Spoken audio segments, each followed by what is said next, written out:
Oh, this one. This is the Biggie Buddy. It's a good one.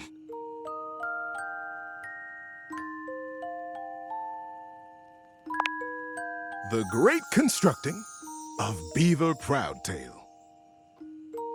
It was very early in the morning, one cold and foggy day, a very long time ago.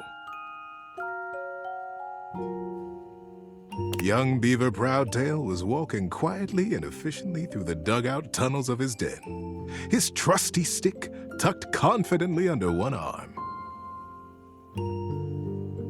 It was at this time every morning that the young beaver made his rounds, through the whole den where his colony lived, and then up and out the riverbank, where the world he knew, the world he vigilantly protected, met the strangeness of outside.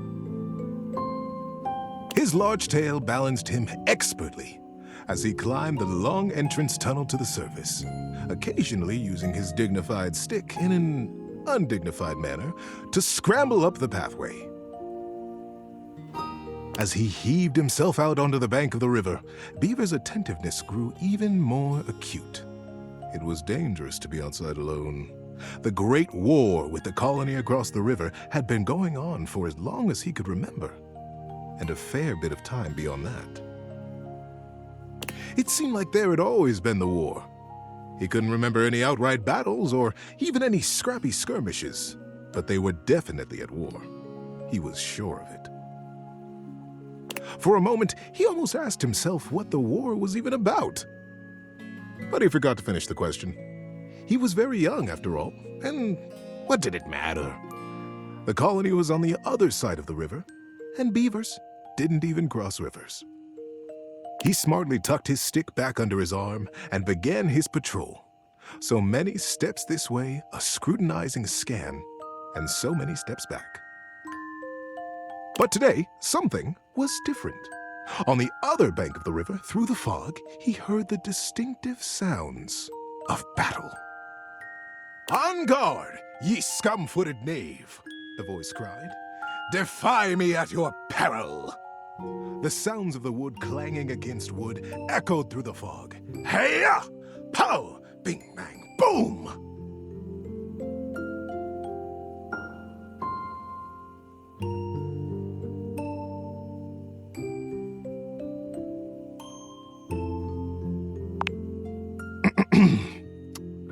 Thank you.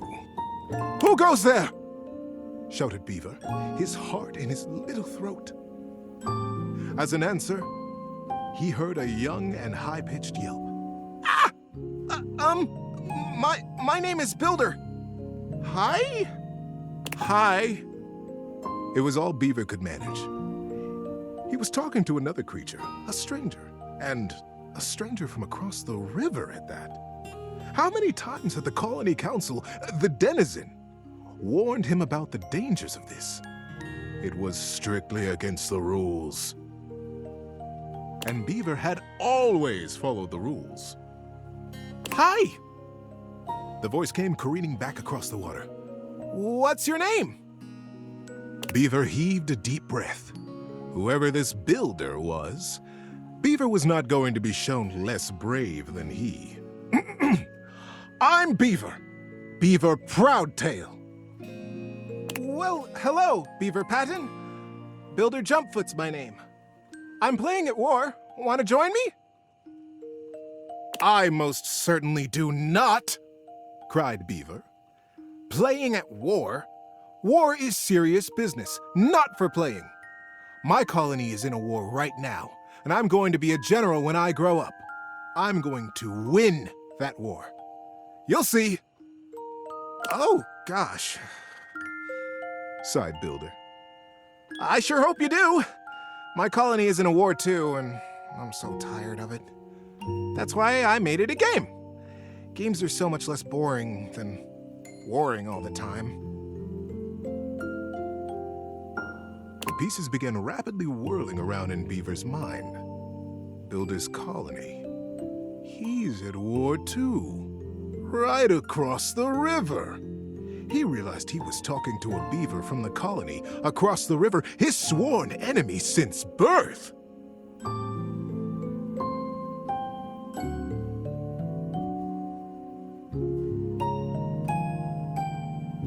Just then, the wind blew a gentle clearing in the fog, and the two young beavers saw each other for the first time. They could have been twins. Bright black eyes, thick tails, strong sticks, embellished with their colony colors. Builder's face broke into a broad grin. "You look just like me!" Scoffed Beaver. "I'd say you look just like me!" Builder laughed. The two regarded each other in amazement for another moment. It was the first time either of them had seen a denizen from the other colony. Builder leaned down and hefted up a perfect pebble from the riverside. Not too big, not too small. He tossed it up. With perfect timing, he swung his stick easily, and Beaver heard it crack as it met the pebble in midair and sent it winging across the water. Instinctively, Beaver reached out and caught it in his paw. Now he was accepting contraband? What would his parents say?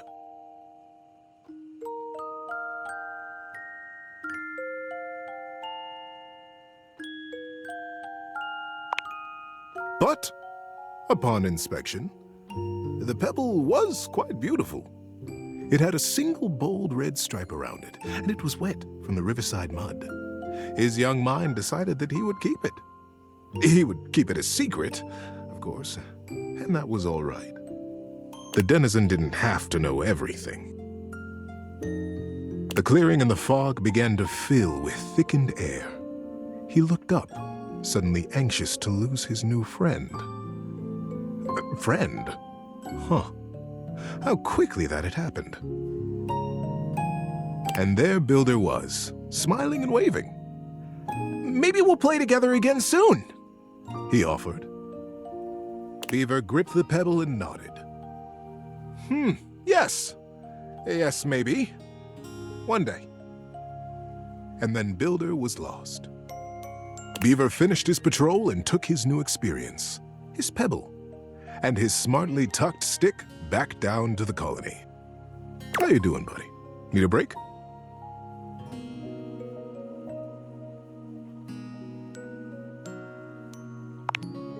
Many seasons had passed since that morning when Beaver Proudtail, all grown up, marched through the tunnels of his colony toward his audience with the denizen. Today was the day he'd been anticipating his whole life. Today, he would be made an under-general of the colony, and he'd finally have the chance to present his machine. See, the machine he envisioned was a daring one. He was prepared for pushback and doubt from the council. The longest, in particular. The longest had been the leader of the denizens for most of his life, and she was not always interested in things new or unfamiliar. Beaver's machine was both. But he believed in it, and he was determined to persevere. He rapped on the denizen chamber door. Knock, knock. "Enter!" He took a deep breath and pushed. "My goodness, Beaver," sighed the longest, brows knitted. "This machine is quite an undertaking, and you won't even tell us what it does." "Yes, ma'am," Beaver nodded. "It must be kept a secret, for now, but I promise it will conclusively end this war." The longest considered. "Normally, I would say no. Unfamiliar can be dangerous, and outright new, well." She stroked her silver-gray whiskers. The other council members watched her reverently. "But we have all seen the construction beginning on the other side of the river.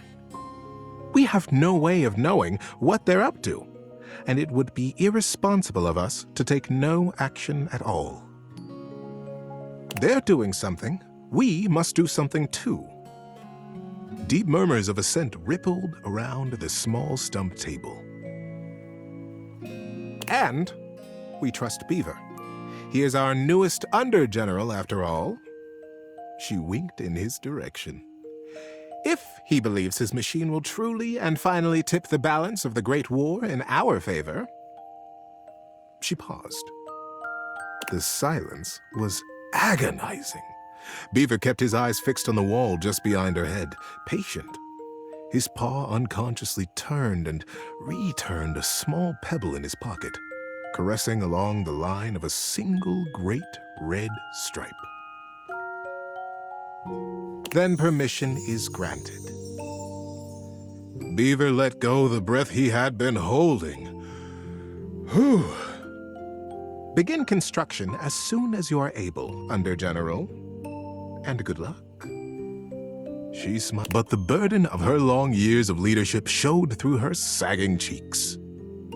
We will be watching. Beaver smartly untucked and retucked his stick, slapped his tail once against the packed ground in assent. Yes, ma'am. Longest. I'll begin right away. He turned on his heel and marched out of the chamber. It was the first day of summer. It was going to be a long and exciting season. At first, the build crews the Longest had placed under his command were reticent. What are we building? They would complain. What does it do? When Beaver said nothing and admonished them to follow instructions, their eyes flickered nervously to the building across the river. Maybe it's something to help us fish the river, Corinth Blue Eye speculated. Did you hear? Denny Strongpaw almost got swept away yesterday. And his whole crew.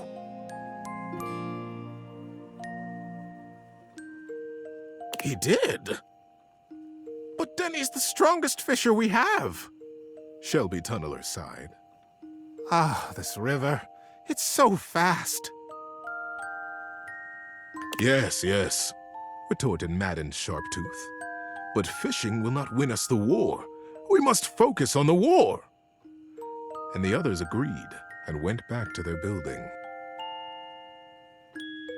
Sometimes the Longest would come to check on the machine, casting her critical eye over every joint and pillar. Most often, she went back below with hardly a word to Beaver, appraising, wearing her doubt like a shawl.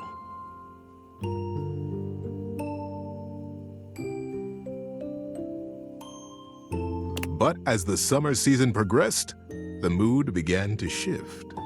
Crews would show up to their duties early. They smiled more. They stood up straighter when Beaver came by them or looked to them for progress. The machine, whatever it was taking shape, and its scale was impressive. It looked angry. It looked like the great weapon they all hoped and prayed it was.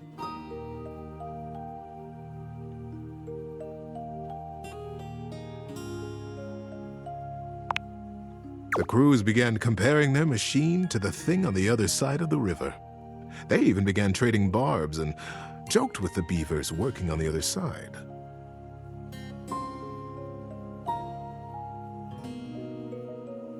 They pushed and prodded about who would finish their project first. Ours is a ship to go to the sky, and from there, we'll drop stars on you, and we'll win the war. Ha! Would come the reply. Ours is a wooden dragon who lives under the water, who can take us safely across this speeding river, and we'll come upon you unexpectedly, and we'll win the war. Days were marked now by hard work, and the sounds of challenge ricocheting across the water.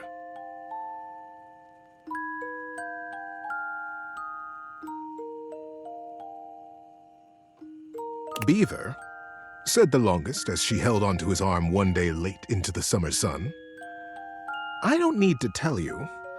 The whole colony speaks of nothing but your machine. They are all so proud of you. Beaver nodded solemnly. Thank you, ma'am. But the season draws on. You must finish before the rains come. And then you'll have to finally tell us what this is that you've created. Beaver's paw found the lucky pebble in his pocket. Yes, ma'am. We will be done. And I will test it, and you will watch. You'll see the destruction of our enemy. The longest squeezed his arm affectionately, and together they looked out over the setting sun and the water. How you doing, buddy? Need a break?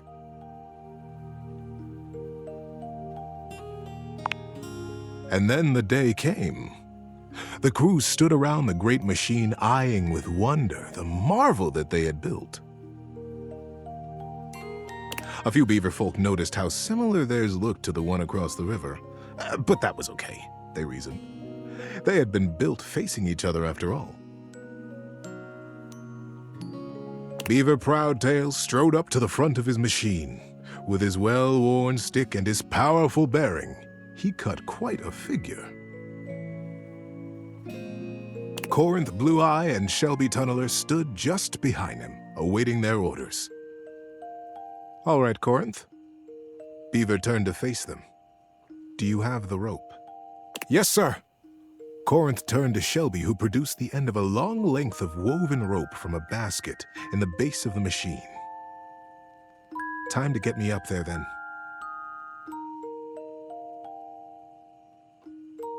With the end of the rope tied around his waist, Beaver climbed up to what looked like a large square of woven netting, pulled tightly back from its center by a thick cable. The cable was held by 4 whole crews of beaver folk, straining against the resistance of the net.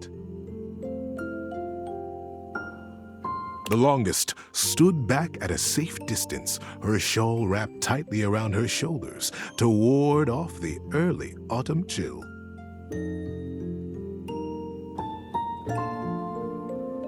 Beaver settled himself right in the middle of the netting, at the last moment shaking his head in sudden memory. Here, he said to Shelby, and handed her his precious stick. I'll be back for this. Back? Queried Shelby. Ready, crews! Shouted Beaver. Ready, under general! Came the chorused reply. And loose! At their cue, the crews simultaneously released their hold on the cabling, and the netting rocketed forward, launching Beaver Proudtail out into the air.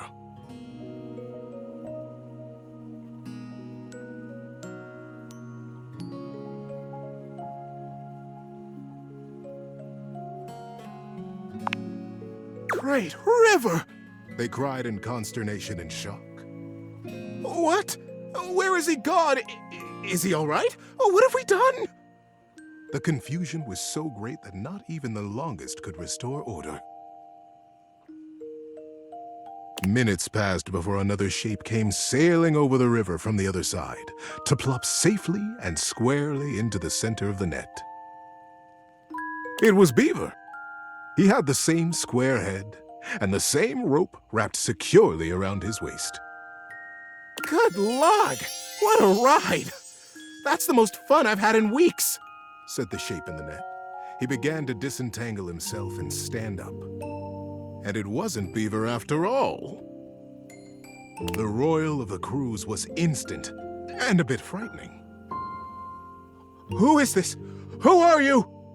They cried, and the longest shouted at the top of her lungs, Detain the stranger! The crews pulled him down from the net, and the stranger never stopped smiling, greeting them warmly, even patting some of the beaver folk on the back. He looked just like Beaver. But Beaver never smiled like that. Beaver hardly smiled at all, come to think of it. I can understand your confusion, said the stranger genially. Beaver and I looked so much alike, even when we were kids. My name is Builder. Builder Jumpfoot. When no reply or greeting was forthcoming, Builder went on. I'm from the colony across the river. Oh, the silence was absolute. Across the river? How was that possible? Was he a weapon? Where was Beaver? How were they ever to get him back?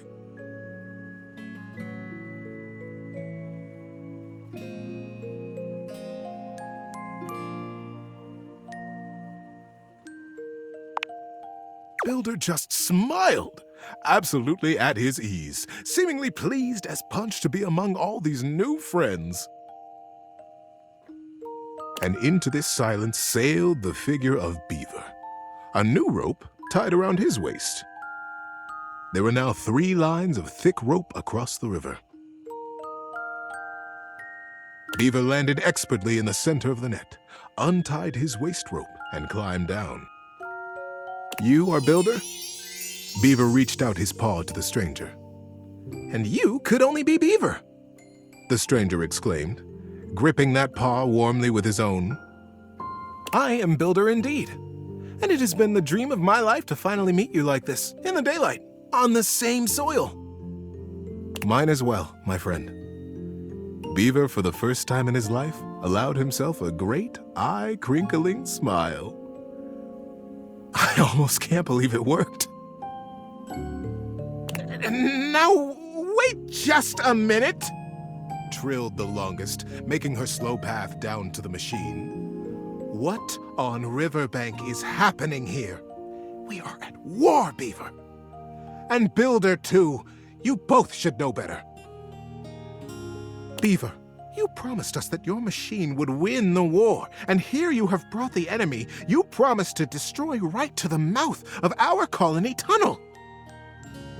Beaver turned to the longest with an open face. "Yes, ma'am, I did. I believe you'll agree, though, that I have won the war. We have all won the war."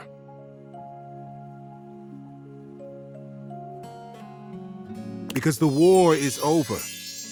The longest stared. "The machines that we have built will allow us to become not 2 colonies at war, but a single colony, united."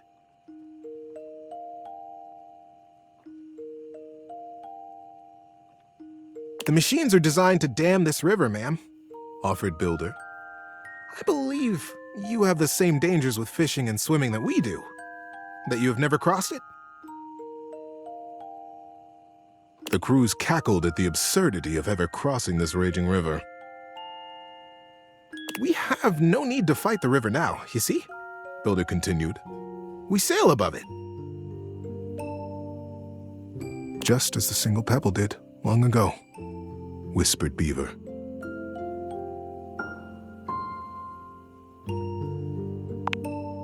Builder smiled. "We have already carried 3 great ropes from side to side between us, and it will be short work to have a whole net built across the river. Once the river is dammed, it will be a still pond, stocked with all the fish we could ever need, calm enough for us and our kits to play in. We will be a great community, the first colonies to ever cross water, the first ingenious constructors in the history of us." The crews were open-mouthed. Their paws hung still at their sides as they realized the magnitude of what they had accomplished. But would it truly be good, as they said? Who was really to say how this great feat would be remembered? The longest took a deep, rattling breath. "I can see why you did not tell us at first, Beaver, the true purpose of your machine." She glanced at him sidelong. "I surely would have said no. Nothing this daring has ever even been attempted before, let alone under the mask of subterfuge." Beaver looked up at her, suddenly a very young kit again in his heart. "Yes, that is true, ma'am. I have won the war. I have won by making it go away. We have all won it, by making friends out of old enemies." "Ma'am, Mother, do you like it?" The longest looked fondly on her son, her serious and guarded and daring and wonderful son. "Yes, child. I have never been more proud of anyone." Builder guffawed and began to dance around, slapping Beaver brazenly and companionably on his back. Beaver stood solemn, quiet, a gentle smile tickling the corners of his mouth, satisfied. It was, as they had promised, quick work to dam the river. Beaver and Builder were excellent guides, and the crew from both sides of the river proved naturally adept and joyous in their work. Before the autumn settled in, a great still pool existed between the two colonies. Kits splashing and playing, and parents fishing safely. Denny Strongpaw, the best fisher in the fast water, turned out to be the best fisher in still water too, much to his delight. And very early each morning, Beaver Proudtail still crept quietly from the colony and performed his morning rounds. He had never missed a day. But now, his favorite part of his patrol was seeing Builder Jumpfoot across the water and batting a very specific, very lucky, red striped pebble back and forth.